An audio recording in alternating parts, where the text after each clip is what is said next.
Have you ever noticed that there's times when that buck just hangs up out of range?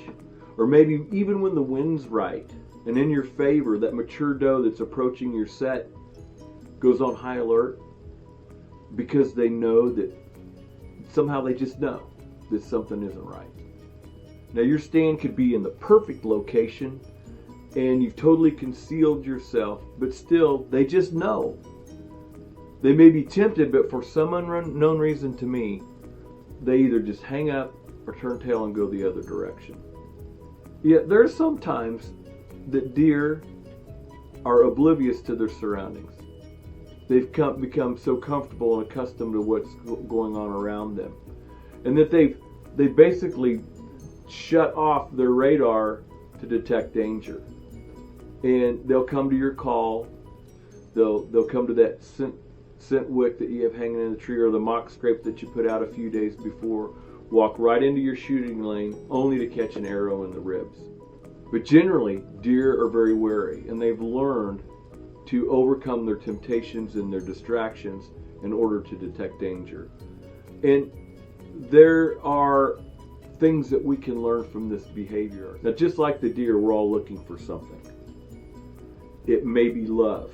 It may be food. It may be anything that we chase after to satisfy a hunger or a craving or a desire.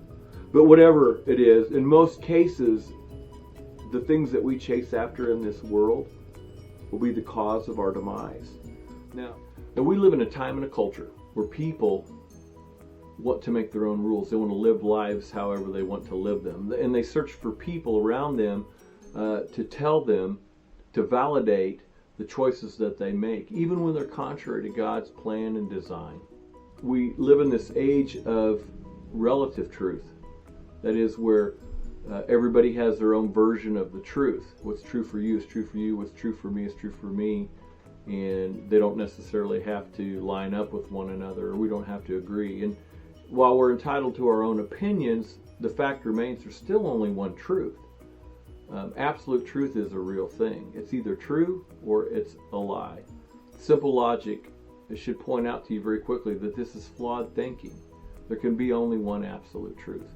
Now, in Paul's letter to Timothy, he said this. He says, "For a time will come when people will not put up with sound doctrine. Instead, to suit their own desires, they will gather around them a great number of teachers that will say what their itching ears want to hear." Now, folks, I think we've arrived. The only sure way to be on the right track in your search for absolute truth is found in the Bible. It's important that we understand and correctly interpret what we read so that we may detect danger when it's near, and we can avoid the arrows of the enemy. Now, I appreciate you tuning in to IHTV's Tree Stand Devotional. And I hope that you find answers here and that you get encouragement each week from these episodes. But more importantly, if you have questions or if you're on a search for yourself of what real absolute truth is, and just feel free to leave me a comment or send me a message. If you need prayer, send me a message as well, and I'd be glad to do that. But thanks again for tuning in to IHTV's Tree Stand Devotional. Have a blessed day, and we'll see you next week.